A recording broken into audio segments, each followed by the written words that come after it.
Happy day. Sharon Horne-Ellstrom here, but you can call me Pajama Grandma. I am the Pajama Grandma in my ducky robe. I hope you're having a fabulous day. Every day above ground's a fabulous day. Have you ever heard that? That is an expression I heard from, who did I hear that from? An amazing young man, motivational speaker back in the 80s. Back in the 80s, and I still think of it today. I might still have his business card in my wallet. He had a really cool business card. I should remember his name. Can't remember it. Too many amazing people I've experienced in my life to remember everybody's name. And I had my, here it is. I actually wanted to talk about something today about what I'm doing. This is my new adventure. I'm just documenting the journey of going from traditional corporate America career and small business ownership, and sometimes big business ownership, but not super big. They'd still be considered small businesses.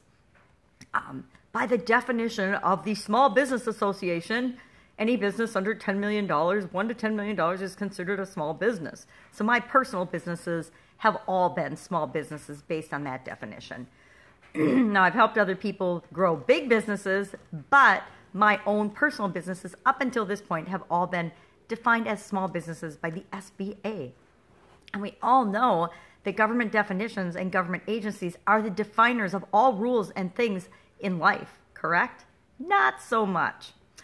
So today I want to talk about the ever-expanding to-do list. I don't know about you, but I was always one of those people that had an ongoing 400-item or more to-do list. I'm not even exaggerating. In corporate America, I went through a bunch of time management programs and trainings throughout my career, from Stephen Covey to, I don't even remember them all. There were so many. And I always had one of those, remember back in the day before our handy dandy cell phones when we had these thick ring binders with 1 day per day, and it had all of the different sections that we'd fill out with our goals and the time slots of how much time we had to do and schedule and allot for everything.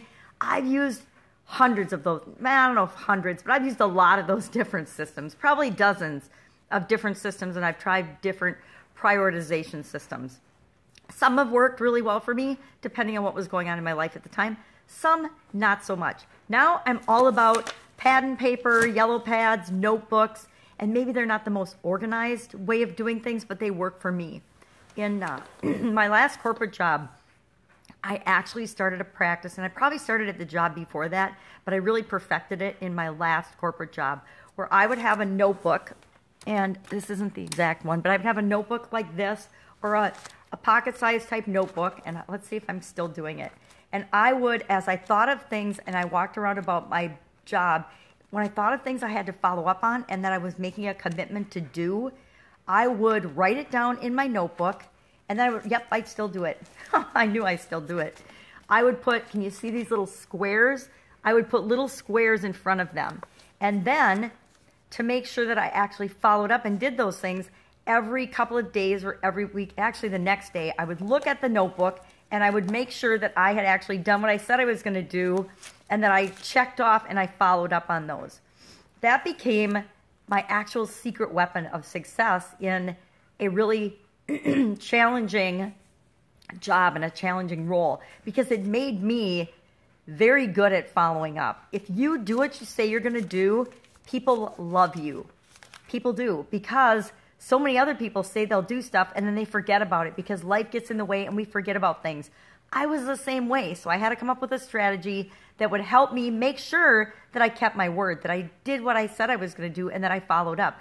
And this simple little strategy of writing it down with a little square in front of it, a little checkbox, and then looking at it every night and making sure that I'd done those things. And if I hadn't done it yet, guess what? It went on my to-do list first thing tomorrow. And then I would go back to my little notebook every day, and as soon as I did it, I would check it off. Now, as I look at this list, this is a checklist I created for sharing my content. So things like this video, when I make this video, what am I going to do with it?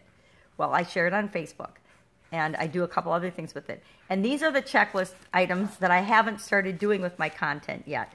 They're about downloading and getting my videos transcribed, creating quote cards out of those, making blog posts out of my Facebook Live videos so that I don't have to continue to write a a blog post and I've been ignoring my blog. So things like that. And then like things like needing pictures of me to build my brand, to make brand quote cards and things. And that's what this particular checklist is. I haven't done any of those things yet, and I haven't been looking at this notebook, which is part of why it's a good thing that I opened it and remembered it today. But that's my trick for making sure I actually do the things on my to-do list. I just don't write them down. Now, I am not currently using one of those scheduling type to-do list things because I've been coached a lot on focusing on the one thing. What is the one thing I need to do today that will make the biggest difference in my life? I think I don't remember who I first heard about this from, but I remember hearing about it from Russell Brunson, who heard about it from Tim Ferriss, who heard about it or decided it from probably, I don't know, someone else, because that's how these ideas go. One person has it and then another person builds on it, and that's how we get these amazing ideas and concepts that we share with one another because they work so well. So once I switched to focusing on the one thing, I discovered that set my priorities for the entire day. And if I focus on that one thing, if I do that one thing, once I get that done and knocked out, because it's the biggest, most important thing I do today, anything else I do today feels like extra credit. It feels like I've accomplished so much more. And I used to always be frustrated because I never felt like I was getting enough done because I had this 400 list of things to do, and no one can humanly get 400 things done in a day. And they weren't little things on my list. I mean, like right now, if I had a to-do list, some of the things on my to-do list would be find a new home, move, get a new vehicle, get rid of all the stuff that I've had in the house I'm currently in for, 25, 30 years, some of it, and really, really simplify and downsize. Now, if I had that on my to-do list, it's on the back of my mind to-do list, but if I had it written down on my to-do list every single day, it would be stressing me out and I wouldn't get anything else done. By focusing on what's the one main thing I'm going to do and get done today, that makes my life so much less stressful and less frustrating because I'm not judging that I've never done enough. I've got the one thing, I knock the one thing out usually, before most people get up in the morning. I've already got my one thing done. Now that's partly because I'm a morning person, but also because I get up early and I take action and I get my stuff done. So the one thing, to-do list. I do a brain dump, I call it, and I have a notebook where things that I want to work on or like a bucket list or projects I want to do someday, instead of letting them clutter my mind, I just write them down in a notebook. And I have that notebook so that next time I'm bored or I want a new project, all I have to do is open that up and that baby's full of thoughts and ideas and things that I wanted to capture and I didn't want to lose, but I don't want them filling my conscious mind when there's other activities and other things that I want to prioritize and make more important. So today, what am I working on today for my online businesses? Well, first thing in the morning, I create my content. This is the third piece of the 4 pieces of content that I create every single morning. And so I'm 3/4 of the way, almost done. If I hurry up and stop talking on this, I'm 3/4 of the way done with that particular task. Now, my one thing today is actually my mastermind group call. I have a group that I'm coaching through, and we're doing a mastermind call once a week. And that becomes pretty much every Tuesday. That's my one thing until I've knocked that out. Until we've had that amazing mastermind call, that's my number one priority. So that's my one thing. Now, what are some other things I'm doing today? I've got several coaching students that I need to light a little fire under. So I'm going to make a concerted effort to Voxer. It's an app that you can walkie-talkie with people. I'm going to Vox all of them today and just say, hey, what's up? Touch base. Let me know how you're doing. What can I help you with? Because when I haven't heard from them for a few days, it makes me pretty sure that they've hit a stumbling block or they've hit a wall and they're not sure what the next thing is to do. And if they're like me, instead of asking, they will sit and wait for something in the universe to happen to them. And I'm going to be that something in the universe to happen to them. And I'm going to call them and ask them how I can help. I'm also working on restructuring my online presence. Remember, I said a few probably weeks ago now, I need to figure out my social media because it is just a hodgepodge mess that's been created over 10 years. And in the last 10 years, I've done a lot of different things, a lot of different businesses and a lot of different things. And I need to bring that all in so when people go to look me up online or on the internet, they don't think, oh my God, who is this person? On one site, she has an Italian food manufacturing business. On another site, she does real estate. On another profile or social media platform, she coaches people. What the heck does she do? And that confuses people. And if people are confused, they're like, well, I don't want to follow this person. They're doing way too many different things. So I need to work on that structure and plan that and figure out what the heck is it going to be. And usually it's just, I be myself. So it'll be Sharon Horne-Ellstrom, Pajama Grandma, and then what is my main focus, my main business focus? What am I working on now to help other people do? I'm going to make an offer for something today. I don't know what it's going to be yet. It's going to be cool, though, because I have decided I'm going to make an offer a day in June. I just decided that right now. Offer a day in June. And some days it'll be a little tiny thing, a little tiny offer. Other days it might be a contest. Other days it might be a challenge. Other days it might be an actual offer for a product or service. Maybe it'll be a special offer on coaching. Maybe it will be a business review. I just thought of this. I'm kind of excited now.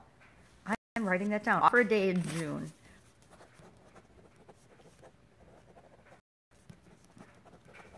Now, I feel a little bad because it's already the 6th and I haven't done that, but is it the 6th? No, it's not the 6th. Today's the 5th. It's only the 5th. So let's say we could do an offer a day for any month. We can do an offer a day starting right now, whatever day it is that you're hearing this. You could do this too. Maybe we should do this together. We can have an offer a day challenge. I love challenges. I don't know. I have to think about that. That might be a fun supersize your business kind of activity to have an offer a day challenge, like for 5 days. 5 days in a row, you make some kind of an offer to your audience. First, you got to build an audience, right? Okay, totally off on another tangent. And then my question for today, I like to have a question of the day that I am personally thinking about.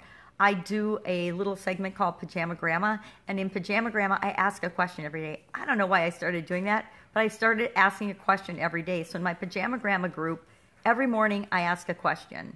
And it's always different, but it's just a question. And it's usually what I'm thinking about. And this isn't the question I asked today, but today my question for me is, how can I? How can I blank? How can I ... Whatever it is, how can I? Because sometimes I look at things around me like all other human beings and I say, I can't do that, or that's hard, or do I really want to do that? And so instead of saying those things, I'm going to ask myself the question, well, how can I? How can I make that happen? How the heck can I get out of this house? Quickest, fastest, easiest way possible. How can I do that? And then I'm going to actually start brainstorming, and I already started it because I do what I say I'm going to do. On note cards, I am going to brainstorm probably 100 topic ideas for supersize your business shorts, or whatever I'm going to call them. I haven't got it in a name yet. If you have any ideas, I could use an idea for my business page. Supersize your business and supersize business is my business group, my business coaching group, and I'm working on building that out. And I'm doing a scavenger hunt. I started building it yesterday for the front end of that group because I love that. It's a way to, in a fun way, train people and indoctrinate them and bring them into your group and actually filter out the people you don't want in your group, but really bring in and indoctrinate the people that you want in your group. And the cool part is you're giving them an incredible training on the front end of your group. And so it's a great way to provide value right off the bat to people that enter your group and enter your world. So as part of that, and as part of my group, probably as part of my page more so, I want to have a bunch of little short video clips about how people can grow and supersize their business. So I don't know what to call it. I was thinking this morning, supersize shorts or, supersize shots. But it's kind of a sport analogy. I don't really like that. Or kind of like an inoculation thing. I'm not sure I like that term. So I'm trying to think some kind of big business success tips, but a name for that isn't freaking boring, because I don't know about you, but I think business is awesome and exciting and fun, and it shouldn't be boring. So I don't want to have a boring name for my videos. Any ideas are welcome. Please comment below. So that is what I'm working on today, and even though it looks a lot like a to-do list, I should have little check boxes in front of them. I'm putting them there now. So if this were my to-do list, which it's not, but if it were, this is what it would look like. It would have little boxes in front of it, and as I do them, they would get X'd off or checked off or boxed off or filled in, whatever works for me on any given day. And I've used all of those strategies. Sometimes I put little hearts in them and fill them in. Whatever you want to make it fun for you. That's it. Go out, make it a fabulous day, a fabulous pajama grandma or pajama grandpa, or whatever you decide to wear that you're comfortable in day. I will see you tomorrow with another little update of my new adventure and what the heck I'm up to now. Have an awesome day. Bye.